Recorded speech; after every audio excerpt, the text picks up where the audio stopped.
Welcome to Coffee and History, a conversation with Alabama heritage. We are your hosts. I'm Rebecca Minder. And I'm Caroline McKenzie. Join us as we sit down with some of the most fascinating figures in the state of Alabama. Over a hot or iced cup of coffee, we explore the captivating tales of Alabama, stories that educate, inspire, and we hope entertain.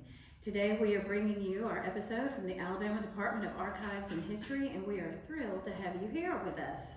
Yes, we are. Listeners, we like to call this our Did You Know segment, where we'll share a fun and surprising fact about the state of Alabama, something that may be new information for you, or most likely for us. Probably most likely for us. So, Rebecca, did you know that Morris Dees, the civil rights activist who founded the Southern Poverty Law Center, is from Shorter in Macon County, Alabama? Oh, I didn't know he was from Shorter. Yep. He grew up in the Black Belt, received his law degree from the University of Alabama School of Law, and then moved to Montgomery to set up a law practice and publishing company. He co-founded the Southern Poverty Law Center in 1971 with Joe Levin. And I believe they're still in Montgomery today. Yep, that is right. Well, today we are actually in Montgomery. We're on the road at the State Archives. And I'd like to thank the director, Steve Murray, for allowing us to film in this beautiful location. And we have two guests today who work at the State Archives. They're both with the Education Department at the museum. First, we have Richard Tramell Jr. He is an education curator at the Archives. After earning a bachelor's in theater from Auburn University, he taught theater and started the 50 Fund, which is a nonprofit that helps underserved communities throughout the Black Belt of Alabama. He has co-written and co-directed plays, and he has spent the past decade researching and preserving history related to Alabama's rural areas. We also have with us Hayden McDaniel. Hayden McDaniel is an educated curator at the Archives, and she received her bachelor's in English and history from Troy University, Dothan, and her master's in U.S. history from Auburn University. In 2019, she received her doctorate in history from the University of Southern Mississippi. Her interests include the New Deal and late 20th century American social justice movements. We would like to welcome both Hayden McDaniel and Richard Tramell Jr. Hey yo! Welcome. We're so excited to have you both on our show. Well, Thanks for having us. That was a really good introduction. Yeah, it's like you've done this before or something. Well, or maybe somebody paid me to do Yeah, it. Richard was like, "Here's a 50. Will you make me sound good?" Did that and come talk from about the my 50 50 fund? fund.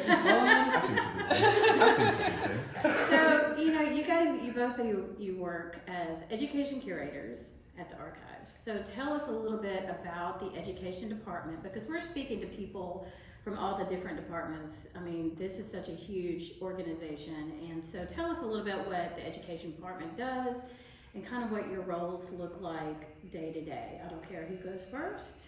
I'll go first. Okay, So, tag your rib. So, I guess I can talk about it in a way that I can talk about kind of K-12 student focus, Okay. and Hayden can kind of get into some of the adult education, some of the things that we do with teachers. Perfect. So I'm an education curator here at the Department of Archives and History, but specifically I manage the tour program. So I deal with most of the K-12 students that come throughout the building, and we are fortunate enough to see about anywhere between 20 and 30,000 K-12 students Oh my throughout the God. year. It's a lot of kids. I'm going to tell you, I was here not too long ago, and I think I saw them all at Wendy's down the street. Probably. I mean, they were all in line ordering food at the same time. It's like, I bet they all came straight from the Archives, wearing matching shirts and everything. When it's school tour season around the Capitol complex, you can definitely tell it's school tour season, and it's going to be rapidly approaching us really soon too. Right. So about 20 to 30,000, and we deal with everything, I mean, especially with the state of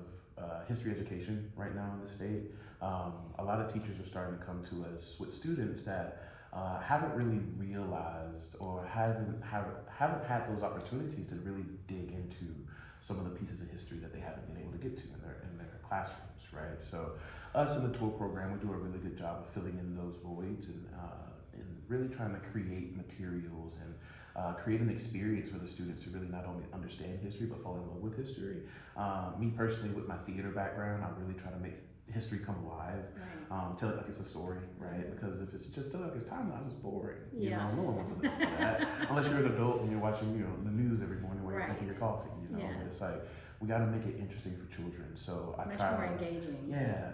So as we go throughout the gallery space, we try to make history come alive for them. So what kind of things do you point out to them? Was there anything like, there's probably parts of the gallery that you really want to show them, but there's probably things that they gravitate more toward, and do those ever align? For sure. So, me personally, I look at resistance throughout Alabama's history, Right. and not only African American and Black resistance, but just resistance as a whole, because I think that is one of the things that is a really strong foundation in the state of Alabama, is that we've always been able to resist in a number of ways. Right. So as we look at that, the kids are falling in love with Reconstruction era. They're really falling in love with World War II and the things that happened to get us that led into World War II, but also the things that happened post World War II to Right. get into the Civil Rights Movement. So a lot of those things overlap for me, but war is one of those things that you kind of see cyclically come Yeah. and students have a really big interest in. And one of our coworkers, Christian,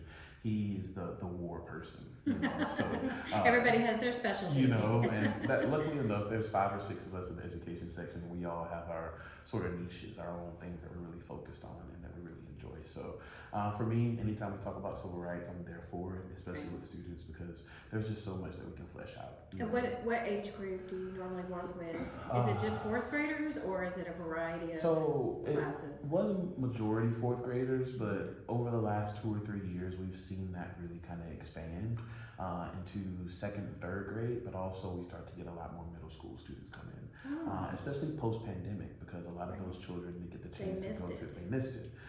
So they're getting it in 6th and 7th grade now, which is also a really big opportunity for us, because in 6th grade, you're really talking about the wholeness of what's going on in America at that point, right, in the early 1900s. So it gets us a chance to not only talk about those things happening on a national scale, but really hone in on what was happening in Alabama. So anywhere between, honestly, I'd say 2 through 6, 2 through 7, but I got a call today for a high school that wanted to come and reserve some That's time great. too. So That's I think great. we're really getting the word out there, and people are wanting to come for more focused things, not just an entire history about Alabama, but specific moments in Alabama's And history. what's like the farthest in the state that you've had visitors? Do they come from all 4 corners, or? They come from all 4 corners of the state and out of state as well. Oh. We get high school groups from New York, we get high school groups from Seattle, and we get college readiness programs from Denver, Colorado. So, and they come yearly, right? So these are things that we've been able to cultivate here at this museum and through the education program, just because I think people see the wealth of knowledge and the depth of understanding that can happen here. So that kind of amazes me that you have so many from all over the country, because I know, like with our kids, they always come to Montgomery, and then the second trip is always Washington, D.C. Yeah. And so those are 2 givens, is that you're always going to have those 2 field trips for kids. But then just thinking that people like from Oregon or California might want to come here and learn more about Alabama history, to me, that's phenomenal. Yeah, and it's a big opportunity, I think people come to Alabama and they only think about Confederate history and civil rights history, but when you get here and you're looking for civil rights history, you fall into so much more history than just civil rights history. Even if it happened during the civil rights movement, I wouldn't specifically categorize it as civil rights history, just because it was one of those moments. So yeah, it's a really good opportunity to show people what Alabama is in a different light.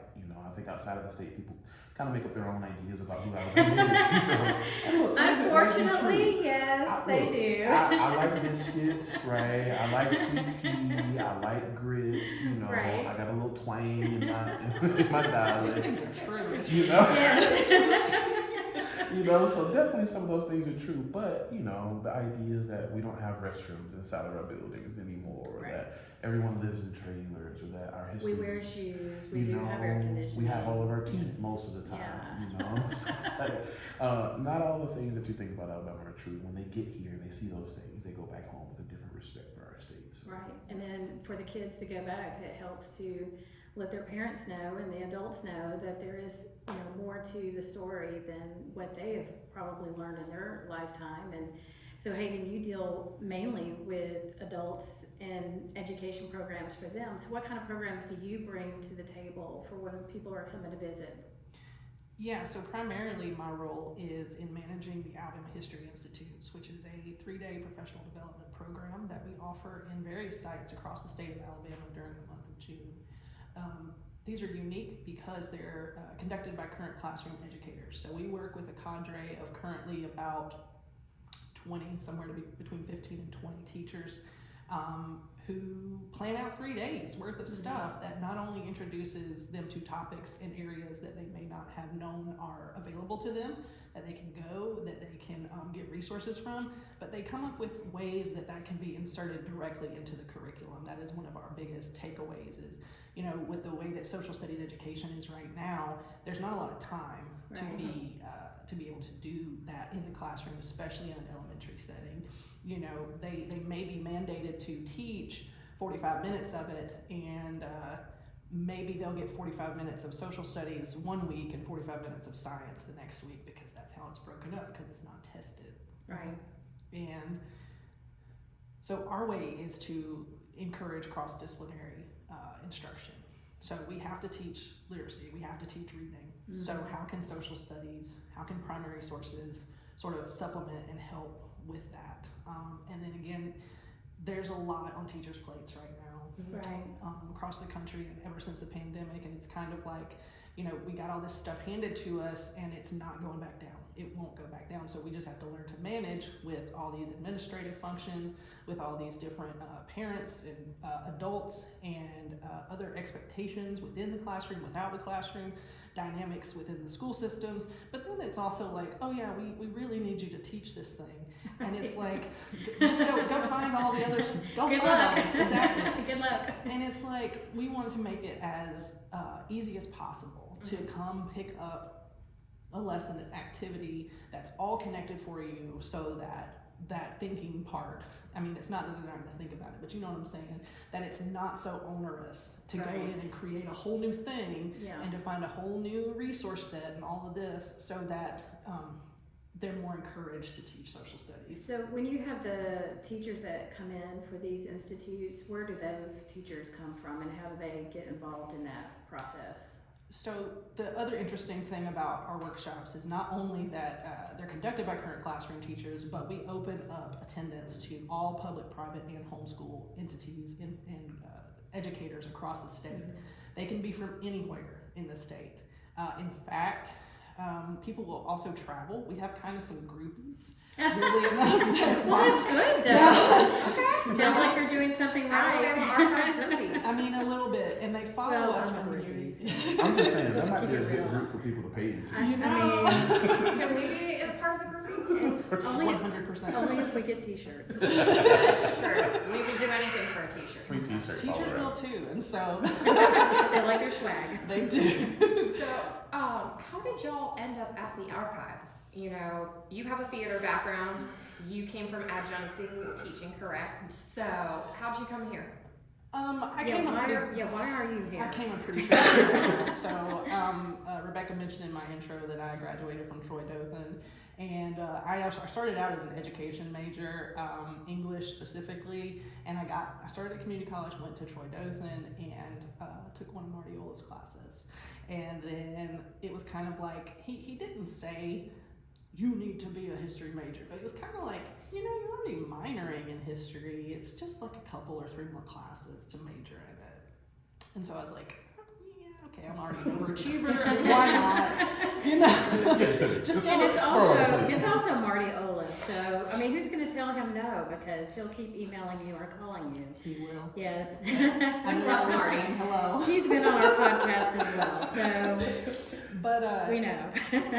you know, that started that, and he was the first person that actually introduced me to primary sources. I had not used them really in high school, and then in college we had to write a paper, and he knows the story. I've told this story a million times, but it was on kind of the late 19th, early 20th century America. We had to write a paper, and I really wanted to write this paper on William Jennings Bryan. I'm still a populist, so like I get it, but I really wanted to write it on this person. And Dr. Olaf was like, I just got a collection of magazines. And the late 19th century, I don't know if you know this, Hayden, but it's like a really, influential time for magazine culture. And, I'm just, kind of encourage you to do that. And so that was the first, history paper that I'd ever done. And so he encouraged that. He employed me, blah, blah, blah.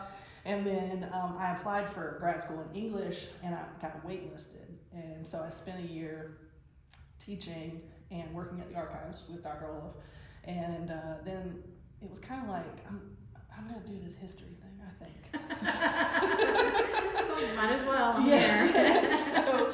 So because of him, he had introduced me to the Alabama Historical Association. He had introduced me to some of these other people within the state and organizations. Like Alabama Heritage Magazine. Like Alabama Heritage Magazine. Which you can subscribe to, by the way. Just go to alabamaheritage.com. Do it And it's a great gift. Yeah, Just it saying, is. y'all. I would be so excited to get that as a gift. Honestly, it really Hint, is. hint. So he introduced you to all the great people. He did. And so I went to Auburn and really fell in love with public history there. I had been in archives or whatever, but I didn't honestly know what the parameters of public history were until I got there and took several classes in that. And I was like, this is what I want to do. And so when I went to Southern Miss, I chose it specifically because they have a very rich oral history program, and I got a chance to work there pretty much every year that I was a grad assistant. So, just keeping my contacts in Alabama, and then I ended up here during the bicentennial. So. Oh my gosh, that is the time to It show sure up. was. Well, actually, it's probably, did you show up before the bicentennial or during? I started here in January of 2018. So, yeah, you got stuck with having to do stuff for it. I mean, we all That's love the one way to put it. bicentennial, but it's just, we've mentioned that a couple of times on our podcast because it was just a lot of work. There was a lot of things going on. And of course, now we have America 250 coming up next year. So there's always an anniversary for something. Absolutely. And Richard, you came from theater. How'd you come to Yeah, that? so this is always a long story. But Hayden's heard actually, this a story theater lot. major would probably be really good for touring, giving He a tour is. guide for students. I think I give the best tours for the students, but I'm You biased. probably do. I'm biased. Well, hey, how about you give us a tour and then we'll grade you? Anytime. Okay. I love giving tours too. Yeah, anytime. So, I went to Auburn as well. Come from a small town, Lynette, Alabama, and I went to Auburn. And I actually went into Auburn as a chemistry major. I wanted to be a doctor. I wanted to be a neurosurgeon specifically. So I was a chemistry major for 4 years. But in my third year being at Auburn, I had to take an arts class for my fine arts credit. To graduate, so I took a theater class, and at that point in time, me and chemistry were having a kind of a tumultuous relationship because I loved chemistry. But if you ever took a science class or was a major in chemistry or science at Auburn, you know just how hard COSAM can be, and it'll weed you out, right? Yeah. So I just felt depressed. I felt demoralized all the time. So when I took this theater class, I really fell into what was normal for me. I've always been a performer. I've always been a singer in the choir. I've always done plays. I've always been a public speaker. I've always written things. So when I took a theater class, I was like, oh, this is what I'm supposed to be doing. This makes sense. So I dropped my chemistry major. Going into my senior year, my parents disowned me for that because they were like, wait, so you're dropping your chemistry major to become actor? I was like, look, we're not going to talk about school debt right now. They just didn't want to have to pay for you for the next 50 years. That's And all. that was a deal that It's I like, made. how are you going to make a job, earn an income off of this? Exactly. Being a theater major, you always hear all the time that you got a degree in arts and crafts, or you went to school to be a bartender, all those things. So my parents were still struggling with some of those ideas, but I told them that they didn't have to pay for it and that I would pay for it out of my own pocket. So the whole time I was in school, I worked 4 jobs and I went to school full time. So I worked about 60 hours a week and I was a full-time student as well. So, sometimes you gotta do what you gotta do, right? But took that theater class, went into the theater, not having taken a theater or anything before. We didn't have arts in my school. So when I took the class, my professor made me audition for Hamlet. It was 99 minute. Oh my gosh. 99-minute butchered rock and roll boombox Hamlet. Right, so it was basically Hamlet. Can you do that now? I haven't heard this. Yeah, we're gonna need to have a little breakdown. Is there film somewhere where we can I see don't know. this? Shout out to Wait, Chris was Walls. this your very first one and you're It doing was my Shakespeare? very first play ever. Wow, Ever seen. It was my Shakespeare first time first seeing a one. play. It was my first time reading a full Oh, play. So it was a little They just threw daunting. you in the deep end. What And age were you? I was a player king, so it fit, right? So I got the chance to act while I was acting, and that made it a little easier for me. So again, it was Hamlet, dubstep, like lasers. Hamlet had a mohawk, right? So he went all out with Well, it. they say Shakespeare was written for the modern day. I think And so that leads it to the interpretation of every director. So it doesn't have to be in period clothing from back then. It's technically supposed to be written for the modern day, so you can wear whatever you want is at that time. There were some choices, right? Yeah. I mean, like Hamlet himself was the only person in like leather and jeans and had the mohawk. Everyone else is still dressed in like traditional Victorian wear, which was kind of confusing at times. But you know, that's neither here nor there. But that was my first show, and I fell in love. And I again dropped my chemistry major, declared my theater major, stayed in school for 2 more years to finish that degree path. And in that, I learned about dramaturgy.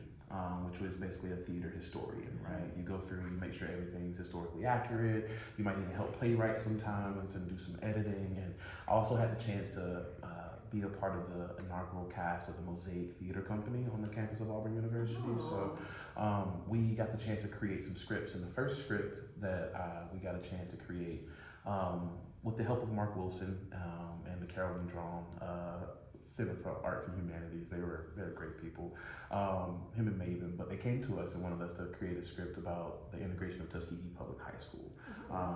For people that don't know, it was actually the first high school in Alabama to attempt desegregation in September of 1963. So with a lot of oral history narratives and a lot of primary sources, a lot of newspapers, articles, and books by Fred Gray and so many other things, we created this script. And I got the chance to be the co-writer and the co-director for that production, and it showed me just what art and history could do together, right, and what they could create in the conversations that could be had I'm around gonna those start two. calling you Lin-Manuel. Please, that's fine. I'm more so. I'll take Lin-Manuel. He's fine. I'll take that. Yeah, he's cool. Don't get me started on Hamilton. We can Okay. have a discussion about that. Off He doesn't like musicals. Yeah, musicals and me we don't vibe together. But you found your way to the archives. Yes, I did. So after years I taught theater for 5 years, and I started my nonprofit, the 50 Fund, and we go around the state collecting local histories and doing public education, public history education. And I guess the archives kind of heard about some of the stuff that I was doing, and there was a job opening that popped up in the middle of the pandemic. And I was struggling because I couldn't teach theater classes anymore. So I was struggling between coming here or going to law school. And I took the LSAT. I made a 160 on the LSAT. Wait, you've also taken the LSAT? We don't have to talk about it. Okay? We don't have to talk about it. I'm your modern Even Renaissance though he man. just brought it up. Okay, okay. You definitely have a lot of hidden skills. I do. Look, I can't with you, Richard. I mean, His story is much more interesting than mine. It's a because it's how I lot. went to grad school. It's a lot. Okay, This guy. Richard has lived a very interesting He life. sure has. and he's only 21, folks. Well, yeah, exactly what she said. He's I'm only very, 21. he's very young. Congratulations. But Hayden, you also kind of have an interesting backstory, or home life. I've heard that you've got a pygmy hedgehog. Yes, I do. I have 2 little hedgehogs. They're my favorites. I wish I had my phone. I'll show you a picture I got with my older rescue. Her name's Tahini, and she likes to lay on my shoulder. Mm-hmm. And the other night I got a good picture of her splooting out. And they only do that when they're like really comfortable with you. Say that word again. Sploot.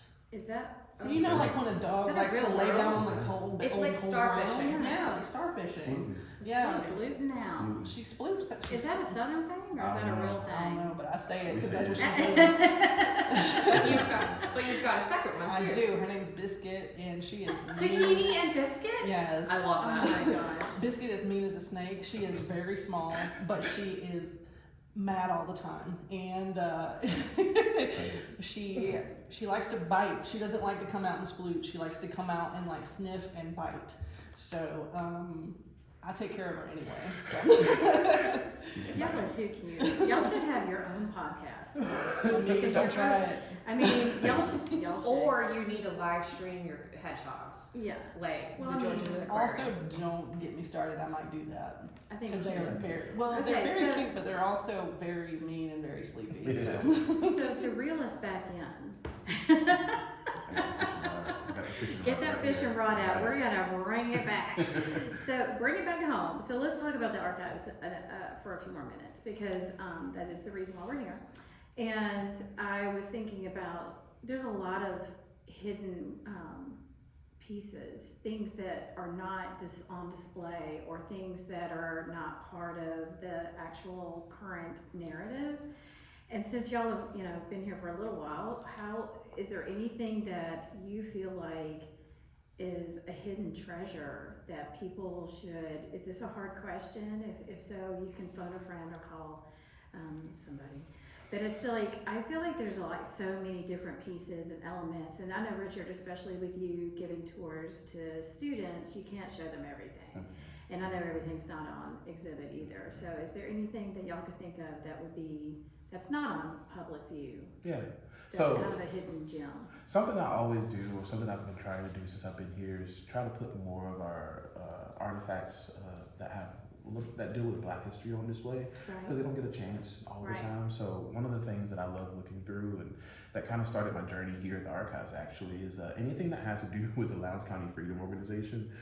We have a lot of Lowndes County Freedom Organization things in our collection that have just kind of started being processed. And for those that don't know about the Lowndes County Freedom Organization, it's the original Black Panther Party, Right. and it actually started here in Alabama. So we have the first flyer that's been printed. It's never being put on display, right? Or we have a lot of anti-Lowndes County Freedom Organization pamphlets that were being printed by the government and other organizations like the Sovereignty Commission that we're trying to put them in a different light, right? So I love putting those things out on display just because, one, most people don't know that the Black Panther Party started here in Alabama. Right. Right, and then two, it's just another one of those things for me that really shows the resiliency and the resistance, right, throughout Alabama's history. So if I was to point out one specific kind of group of things, that'd probably be one for me, either that or like convict leasing documents, but again, that's just because I like looking into those things. So. Yeah.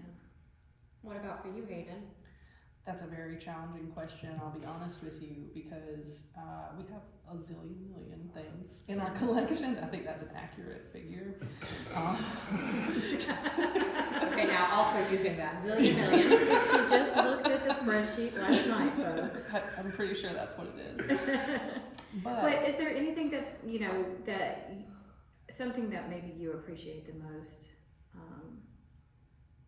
Is that even a worse question?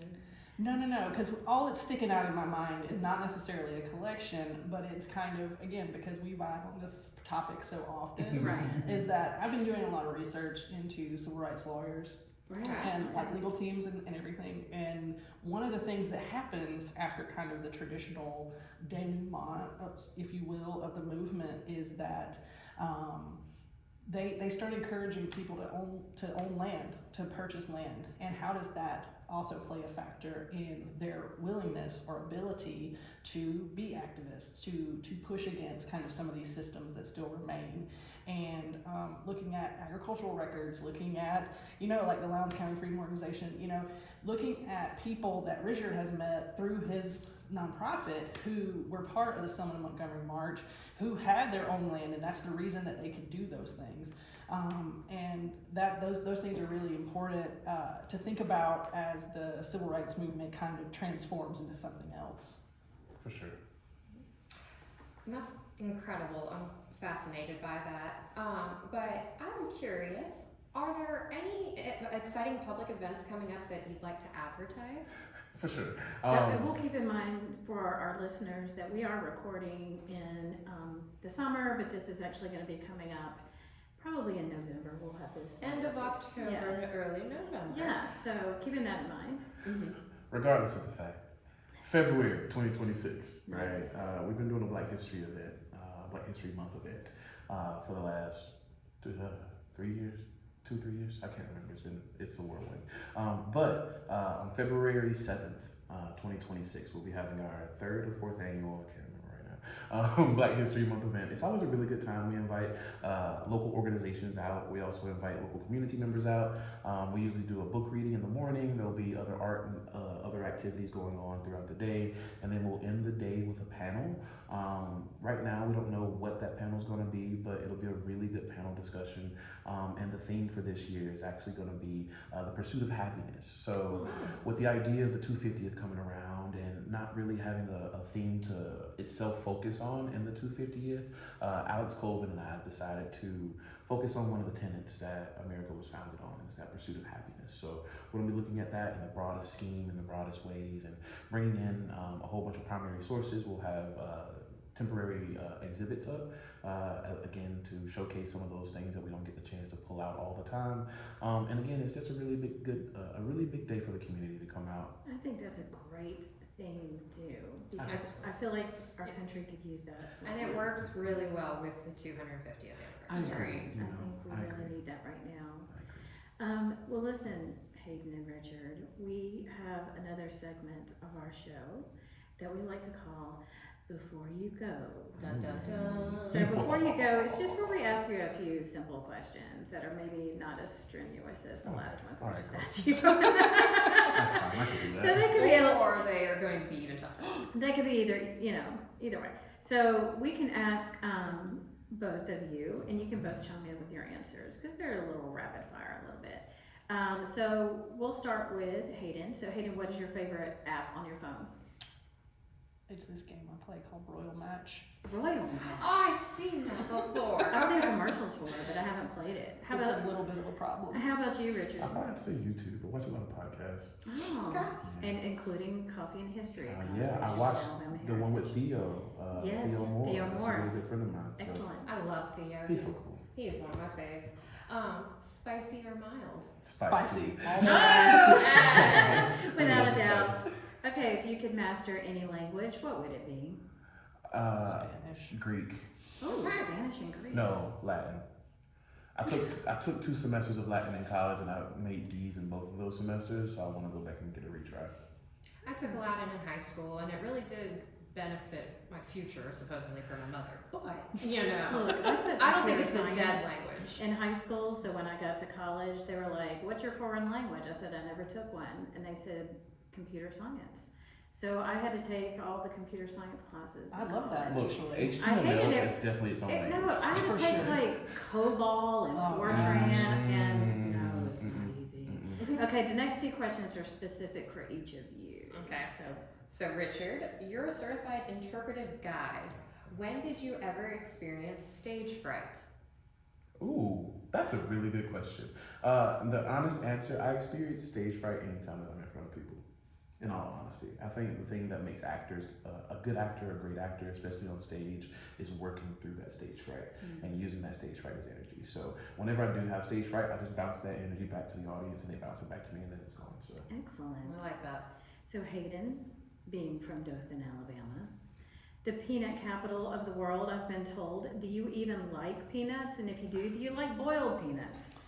Listen. I'm listening. I can't do anything but listen. I've got headphones on.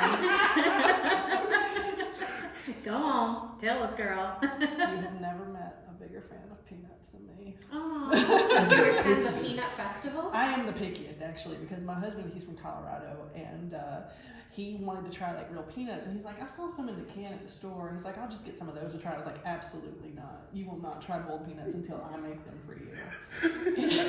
And so I am very particular about where I get my green peanuts. Shout out to the Wiregrass. And I'm very particular about how I take my boiled peanuts. I, in my dissertation, focused a lot on the peanut industry in the South.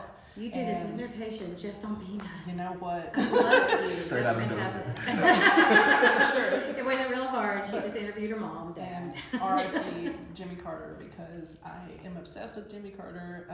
I have a whole bunch of Jimmy stuff at my desk. I have a little squishy peanut. I have a Funko Pop of Jimmy. Nice. My husband bought me the board game From Peanuts to President. Which Okay, came so out. you are the peanut Certified. So queen. anyone needs information about peanuts, Hayden is your girl. Cool. Exactly. So this is for both of y'all. What is your favorite season of the year? Fall. spring. Okay, I like it. Early bird or night owl? Early bird. You know, I would say early bird, but he beats me out on early bird. This man is up at like 5 o'clock in the morning, but like, yeah, I mean, you know what I'm saying? Like, you're up, you got your like second cup of coffee or whatever. For me, I like to sleep in on the weekends, but I'm good to go. Like, And he's I'd still rather- texting you at 5 o'clock in the morning on a weekend? So that's the thing I don't do. I'm one of those morning people. I will refrain from texting people until 7 o'clock. Oh, That's that's fair. good. That's until very 7. nice of You you. do until 7. I try, but Yeah, she I'm texts me not at really, all hours. I'm not really good at it. I'm up Everybody, at 4:15 every morning, so Once I can't it- text anyone at Oh. 4:15. They would kill me. no. Once it gets to be 10 o'clock at night, if I'm not in the bed, that's a problem. Well, your phone's supposed to be on Do Not Disturb. It is at 10 o'clock. It turns on at 10 o'clock. 8:30 for me. 9 o'clock for me. I'm right in the middle. Go to bed at 9, wake up at 6. Okay, well, this has been fun. You guys. So we want to definitely thank our guests, Hayden McDaniel and Richard Trammell, for joining us today. And we'd like to thank the Alabama Department of Archives and its director, Steve Murray, for allowing us the opportunity to record in their beautiful building. We also want to thank you, our listeners, and our viewers for joining us for this edition of Coffee and History, a conversation with Alabama Heritage. You can find our podcast on our website at alabamaheritage.com or wherever you listen, and you can watch our YouTube channel for these extended videos that are unedited for some reason. But next time we'll see you, but for now I think I need more coffee. Bye everybody. Bye. See you later.